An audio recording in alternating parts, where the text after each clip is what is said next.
కొంతమంది ఐపీఎస్ అధికారులు ఇలా మా ఫోన్లు హ్యాక్ చేస్తా ఉన్నారు, మా ఇండ్ల ముందున్న సీసీ కెమెరాలు హ్యాక్ చేస్తా ఉన్నారు. బెంగళూరు నుంచి ప్రైవేట్ హ్యాకర్లను తీసుకొచ్చి వాళ్లకు డబ్బులు చెల్లించి హైదరాబాద్ కమాండ్ కంట్రోల్ రూమ్ లో వాళ్ళను పెట్టి ఇవాళ బీఆర్ఎస్ నాయకుల ఫోన్లు హ్యాక్ చేస్తున్నారు, మా ఇండ్ల ముందుండే సీసీ కెమెరాలు హ్యాక్ చేస్తా ఉన్నారు. ఇవన్నీ బయటకు వస్తాయి. నేను ఐపీఎస్ అధికారులను కూడా హెచ్చరిస్తా ఉన్నాం, మా దగ్గర అన్ని సాక్ష్యాధారాలు ఉన్నాయి, టైం వచ్చినప్పుడు అన్ని బయట పెడతాం. రేపు బీఆర్ఎస్ ప్రభుత్వం వచ్చిన తర్వాత మీరు రిటైర్ అయినా మిమ్మల్ని వదిలిపెట్టము.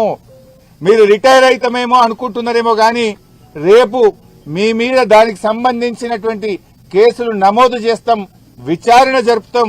మీరు చేసిన అక్రమాలకు మీరు తగిన మూల్యం చెల్లించుకోవాల్సి వస్తుంది. అప్పుడు రేవంత్ రెడ్డి కాపాడలేడు, మిమ్మల్ని ఎవడు కాపాడలేడు.